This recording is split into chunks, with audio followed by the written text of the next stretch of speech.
Mas esse jornalista, especialista na história do traficante, diz que podem ser muitas mais. Esses assassinatos são só aqueles que deixaram evidências que eles podem provar, diz ele. Mas o governo mexicano e americano culpam El Chapo por milhares, se não dezenas de milhares de mortes no México nos últimos 30 anos. Por isso já acontece um jogo de gato e rato com autoridades dos dois países há muito tempo. A primeira vez que Joaquim Guzmán Loera foi pego foi quando fugiu para Guatemala em 1993. E aí foi levado para um presídio no México. Fugiu em 2001. Segundo a lenda, dentro de um cesto de roupa suja. Mas as evidências são que, na verdade, ele pagou suborno aos policiais e saiu pela porta da frente. Aí, em 2014, encarceraram El Chapo na penitenciária mais segura. Até que câmeras de segurança registraram Guzmán calçando os sapatos e desaparecendo. Por onde? A repórter Renata Ceribelli entrou lá uma semana depois. Esse é o túnel por onde El Chapo escapou na semana passada.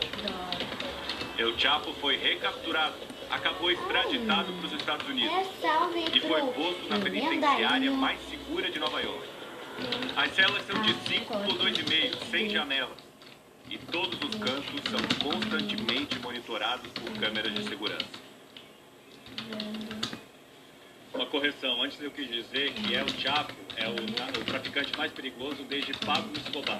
Mas para fazer essa transição de Manhattan aqui para o Brooklyn, precisa de todo um esquema de segurança para trazer o El Chapo para cá. Por isso a previsão é que ele fique numa cela aqui dentro da própria corte durante o julgamento, que pode durar até 4 meses. A linha de defesa é que El Chapo era um mero empregado seguindo ordens de gente maior, Sandra e Doni. Felipe Santana, ao vivo do Brooklyn. Muito obrigado pelas informações. Para muitos moradores da maior cidade do Brasil, a dor de cabeça provocada pelos ventos fortes do fim de semana ainda não acabou. Ainda tem muita árvore caída, interditando ruas e tem gente sem luz em casa desde sábado à noite, como mostra a repórter Renata Ribeiro. O som da motosserra na cidade de São Paulo, numa segunda-feira, é sinal de que teve trovoada no fim de semana. E chuva, e vendaval. O vento chegou a quase 80 km por hora. Tão forte que pode ter provocado a queda de um helicóptero em Mogi das Cruzes. A aeronave decolou de Juqueí, no litoral norte, com destino a Osasco, na região metropolitana, e caiu 40 minutos depois. Por volta das 7 da noite, 5 pessoas morreram. Deu uma ventania e ela se controlou, acabou caindo. Na capital paulista, os ventos alertaram os bombeiros, que não pararam um minuto no atendimento a relatos de queda de árvores. Nessa rua da Zona Sul de São Paulo, a moradora também disse que fez a solicitação de poda várias vezes. Os fios estavam já sendo esticados pela árvore. E os ventos também chegaram à Zona Oeste. Essa árvore ficou estendida de um lado ao outro da rua. Quem chegou de madrugada para montar a feira teve que se adaptar. O que está segurando ali realmente é o fio, né? O estrago que o vento fez em alguns minutos vai levar bem mais tempo para a cidade consertar. Desde a noite de sábado, os bombeiros receberam pelo menos 450 chamados de árvores caídas como essa, que deixou esse bairro da Zona Sul sem energia por mais de 12 horas. O temporal não dá para evitar, mas sempre que algo assim acontece, parece que ficam mais evidentes as falhas na manutenção e fiscalização da cidade. A Prefeitura de São Paulo diz que cuida das 650 mil árvores da cidade todos os dias. Que o problema é o vento. Da forma que ele vem, na forma que ele é canalizado, na forma que ele gera um impacto na árvore. O professor da USP concorda que o vento forte pode derrubar árvores, mas quando ela vem com tronco e tudo, é sinal de que estava doente. Pode ser uma infestação de insetos, né, de infecção com fungos que crescem dentro da árvore. A gente não vê isso forma um cone que tira a sustentação da árvore. E a madrugada escura na segunda-feira é outro sinal de que teve chuva no fim de semana. Supermercados fecharam os caixas e alguns taxistas também pararam. E nós escutamos um estrondo, né? Acabou tudo, a luz, ficaram os postos de gasolina, padarias, casas, tudo sem luz há mais de 15 horas. Quem tentou ligar para lá ficou mais de 1 hora esperando no telefone. Um dos principais pontos turísticos de São Paulo, o mercado municipal, não abriu no domingo por falta de energia. De manhã, a unidade básica de saúde e as casas dessa rua em São Bernardo do Campo, na região metropolitana, também estavam sem luz. Uma árvore caiu na fiação elétrica. O vice-presidente da Eletropaulo disse que 700 equipes trabalham por dia com a construção da rede, manutenção pesada, emergências, inspeções, ligações. Que em situações como a desse fim de semana, as 700 equipes são direcionadas para a recomposição da rede. Uma árvore que cai, ela derruba 2, 3 postes juntos. Então, com isso, a gente tem que reerguer 2, 3 postes, depois tem que fazer todo o recondutoramento, unir os cabos novamente, e isso acaba consumindo turma. Só que quando a gente vê essa imagem gravada na zona sul da cidade, chega a duvidar se foi o vento ou o peso dos cabos que derrubou o poste. Além da chuva erodir a base do poste, o próprio peso dele, talvez ele já estava inclinado devido ao tracionamento dos cabos. Hoje, várias empresas usam o poste para energia, telefonia, TV a cabo. Né? Na USP, como em alguns bairros nobres de São Paulo, a rede elétrica corre subterrânea. Para o professor, isso é uma solução cara e demorada demais para sonhar. Fica visualmente mais bonito, mais seguro, mas alguém tem que pagar a conta. Isso tem que botar no papel, tem que ser discutido com a sociedade, não é uma coisa simples, né? A Eletropaulo disse que mais de 90% das ocorrências do fim de semana já foram resolvidas. Vamos ver com o Thiago Scheuer, o que afinal provocou toda essa ventania. Boa tarde, Thiago. Tudo bem, gente? Boa tarde pra Boa vocês. tarde. Você em casa também. No sábado você chegou a alertar a respeito dos riscos de temporais, né? Isso mesmo, Dani. A gente falou aqui no JH, né? Você que viu deve lembrar, ó, a gente avisou que poderia chover forte com ventania em grande parte do Brasil. Aí na noite de sábado os vendavais acabaram pegando mais São Paulo e Rio de Janeiro. Só que ontem os ventos fortes também aí passaram, né, dos 60 por hora. Olha só, Guanambi, lá na Bahia, Águas Vermelhas, no extremo norte de Minas. Também lá no sul do Brasil, no Paraná, em Paranapoema, 66 km por hora. Aí no fim de semana, uma frente fria passou pela costa do sudeste e ajudou a formar essas nuvens de tempestade. Olha só, acompanha comigo aqui, elas vão avançando para o sudeste. Isso aqui tudo é nuvem carregadíssima. E aí dentro dessas nuvens tem muita turbulência, que a gente chama, né? Que são os ventos muito fortes. E aí esses ventos ficam circulando aqui e essa nuvem também cospe esses ventos com toda a velocidade e violência aqui embaixo, por isso que a gente sente essa ventania toda, viu? E pode acontecer isso hoje de novo? Então hoje tem um certo risco para algumas regiões, viu, Sandra? Eu vou te mostrar aqui, ó, mais aqui para o norte de Minas, veja onde está mais escuro no nosso mapa, aí sim pode ter temporais com ventania também. Pega Minas Gerais, Goiás e sobe até Rondônia e também sul aqui do Amazonas. Você vai ver que em Porto Velho, por exemplo, tem bastante chuva hoje também, né? Máxima de 33. Cuiabá, Brasília, BH e Vitória nessa condição aí. Fica ligado se você mora nessas cidades ou perto. Olha só, Vitória, 40 milímetros, isso é muita coisa.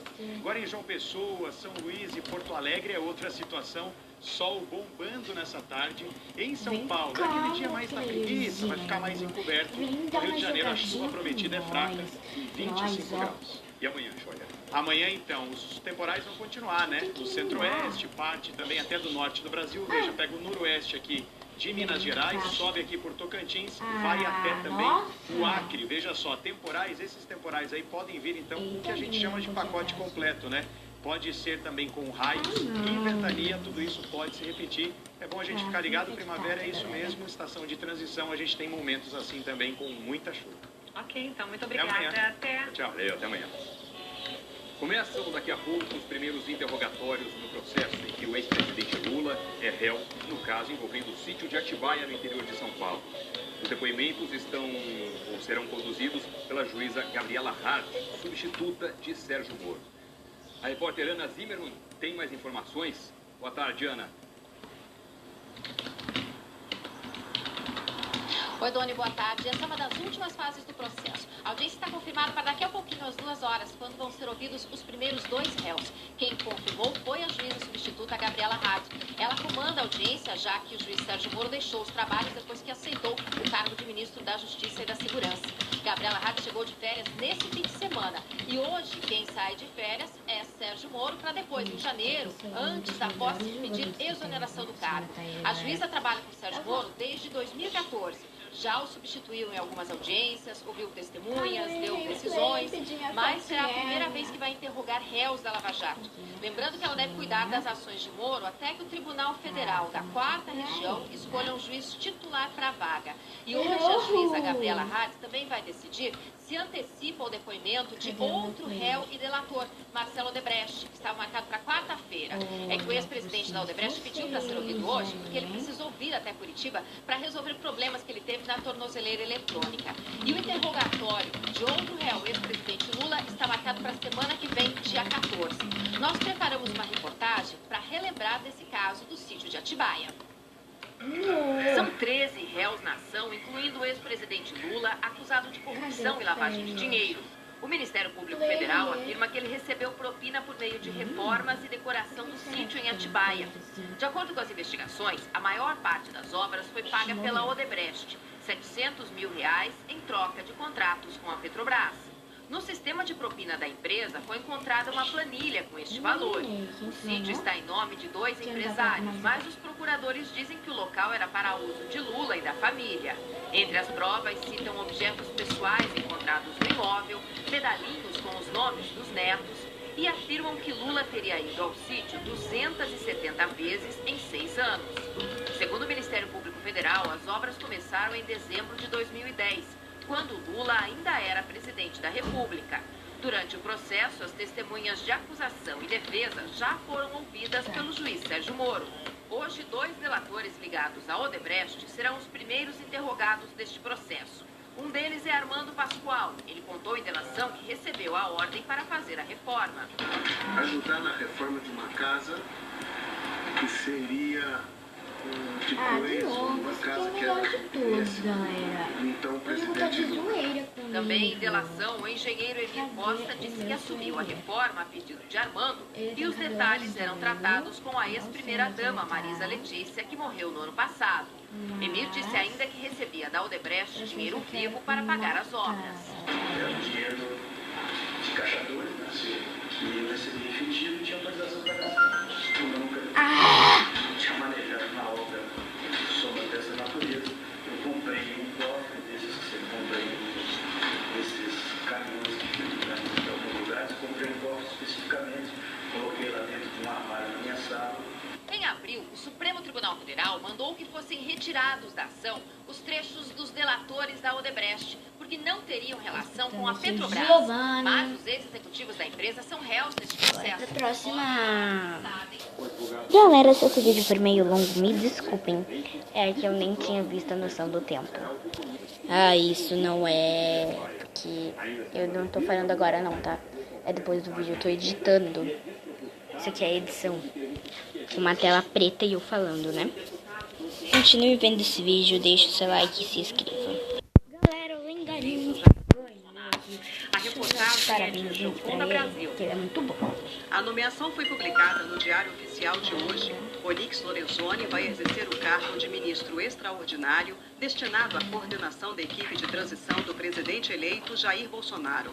A lei que institui as regras para a equipe de transição determina que o cargo de ministro extraordinário poderá ser criado se o coordenador do processo for um parlamentar, caso de Onyx Lorenzoni. Mesmo assim, ele vai ter que se licenciar do cargo de deputado para assumir a coordenação da transição. Oficializado no cargo, o primeiro compromisso de Onyx Lorenzoni foi uma reunião aqui no Palácio do Planalto com o ministro da Casa Civil, Eliseu Padilha. Lorenzoni fez uma espécie de reconhecimento de campo, visitou gabinetes, recebeu informações sobre o funcionamento e a estrutura da Casa Civil, pasta que vai comandar a partir de janeiro. O trabalho de transição vai começar para valer quando os demais integrantes da equipe forem nomeados, o que deve acontecer até amanhã. Bolsonaro pode nomear até 50 pessoas para compor a equipe que prepara a mudança de governo. Se todas as vagas forem preenchidas, em 2 meses, o custo da transição pode chegar a R$1 milhão. Hoje, numa rede social, o presidente eleito disse que esta semana dá mais um grande passo com o início do funcionamento do grupo de transição de governo, absorvendo informações para a reestruturação do Brasil. E que, em Brasília, terá acessos iniciais a números e informações que serão passadas aos brasileiros. Mesmo sem os novos ocupantes, o Centro Cultural Banco do Brasil, que vai acomodar a equipe do governo eleito, já está com a segurança reforçada. E o presidente eleito Jair Bolsonaro se reuniu hoje com os embaixadores da China e da Itália. Ao vivo do Rio de Janeiro, a repórter Fernanda Grael tem as informações. Boa tarde, Fernanda. Boa tarde, Doni. Boa tarde a todos. Olha, a China é o maior parceiro comercial do Brasil, mas durante a campanha, Jair Bolsonaro fez críticas ao país. Disse que os chineses não deveriam possuir terras aqui no Brasil e nem indústrias essenciais. O embaixador da China, Li Jinzhang, chegou com a comitiva por volta de 9 da manhã e o encontro durou menos de 1 hora. A delegação saiu sem dar entrevista. Logo depois, o presidente eleito recebeu o embaixador italiano Antonio Bernardini. O futuro ministro da Economia, Paulo Guedes, participou dos encontros. Na saída, o embaixador italiano disse que parabenizou Bolsonaro pela vitória e também eles conversaram sobre a extradição do ativista político Cesare Battisti. Bolsonaro já tinha se mostrado favorável à extradição, como pede a Itália. O presidente eleito não tem agenda política esta tarde. Amanhã ele viaja a Brasília e na quarta-feira tem encontro marcado com o presidente Michel Temer. Doni. Obrigado, Fernanda, pelas informações. Pesquisadores estão usando fungos e bactérias para tentar salvar as plantas da região de Mariana, em Minas Gerais. Hoje faz 3 anos que a barragem de Fundão rompeu, matando 19 pessoas e produzindo o maior... Bora pra próxima partida, galera! Vamos lá! Que é a partida, galera? Então, bora lá. A partir do momento que a barragem rompeu, acabou. A culpa é deles. O crime não aconteceu dia 5 de novembro e acabou por aí. O crime continua acontecendo todos os dias, de cada atingido. A água do rio Gualacho do Norte, o primeiro a ser atingido, continua marrom por causa do minério acumulado no fundo. Para impedir que a lama continue escorrendo, um novo dique foi construído em Bento Rodrigues, alagando o pátio do distrito. O povoado hoje lembra um cemitério abandonado. Os esqueletos das casas foram tomados pelo mar. Se deixar a natureza por conta própria, o máximo que vinga, que brota nesse tipo de terreno, é capim e algumas espécies de arbustos. Mas quando a intervenção acontece, a resposta pode ser diferente. Aqui nessa pequena área experimental está surgindo uma floresta só de árvores nativas. E elas estão apontando um caminho para combater os efeitos da lama de minério. Pesquisadores da Universidade Federal de Minas Gerais e da Unesp desenvolveram uma técnica para que as mudas resistissem ao hidróxido de sódio, substância usada na separação do minério de ferro. Na área foram encontrados índices de sódio até 20 vezes acima do padrão do solo de Mata Atlântica. É extremamente tóxico. O dano que causa é que a árvore ou a planta não consegue absorver a água. Apesar dela estar presente. Os pesquisadores testaram vários tipos de bactérias e fungos até descobrir aqueles que conseguem reduzir a concentração de sódio e de outros poluentes para que as plantas se desenvolvam. Estão limpando a toxicidade, minimizando a toxicidade para ela poder crescer. O experimento pode ajudar no reflorestamento de 2.200 hectares de mata devastados pela lama e abre a possibilidade para que essa mesma técnica ajude na recuperação de lavouras. 236 fazendas e sítios foram atingidos pelo rompimento da barragem no dia 5 de novembro de 2015. Só as multas do IBAMA somam 350 milhões de reais, mas a empresa recorreu, não pagou nenhuma. Das 28 multas aplicadas pelo governo de Minas, a Samarco só começou a pagar uma. O termo de ajustamento de conduta assinado pelas mineradoras prevê um gasto total de 20 bilhões de reais para a recuperação dos estragos. É a aplicação de 1 bilhão por ano. Então, de forma bem simples, né, a gente tem aí 20 anos de recuperação De acordo com a Renova, fundação responsável pela recuperação dos estragos, a área atingida foi dividida em 17 trechos. 12 ficam na região mais afetada, que se estende por 100 quilômetros desde a barragem. Fizemos já toda a parte que a gente considerou emergencial, que é o plantio de forrageiras. A gente já fez várias obras de bioengenharia, que é reconformar o rio para trazer a água limpa para dentro do rio. E também agora nós já começamos a etapa de plantio. Na mesma área fica a fazenda de seu Dan. Até 3 anos atrás, ele plantava milho, verduras e tinha um pequeno pomar. Desde que a barragem estourou, ele não consegue produzir mais nada. E se queixa que o rejeito de minério que ficou na terra continua matando a vegetação. A última vítima foi essa mangueira. Além dessa aí, tem outras águas que secaram depois da barragem, né? A gente não sabe o que está acontecendo. Em 3 anos ainda tem água morrendo. A Samarco disse que o hidróxido de sódio era usado no beneficiamento do minério de forma bem diluída. Segundo a empresa, os rejeitos não são perigosos. As 200 famílias do distrito de Bento Rodrigues moram em casas alugadas pela empresa. A previsão é que o novo Bento Rodrigues, que já começou a ser construído, fique pronto em 2020. Daqui a pouco, a caravana de imigrantes que desafia Donald Trump chega à cidade do México. As eleições legislativas americanas são um termômetro para avaliar o governo Trump. A gente volta já.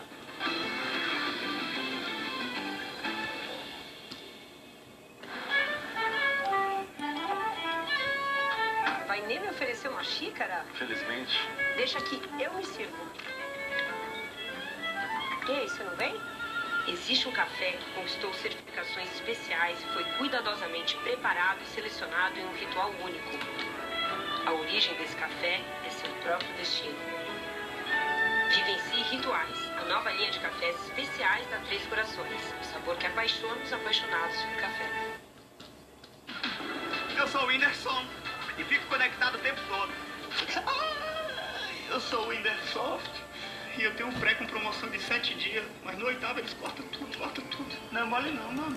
Olha o que eu tenho que fazer pra pilar o Wi-Fi. No novo Oi Livre, qualquer recarga tem o WhatsApp liberado o mês todo. E na recarga de R$15, você ainda tem 3 GB de internet, ligações ilimitadas pra qualquer operadora do Brasil, e você pode usar o mês inteiro. Então seja off. Seja off. Segundo o Sol, última semana, Remy tentou passar a perna em Laureta e fugir com Carola. Só que o plano deu errado. Agora ele pode bater as bolas. E dessa vez é pra valer. O chefão dela, ela não vai fazer isso. Isso, Glorinha.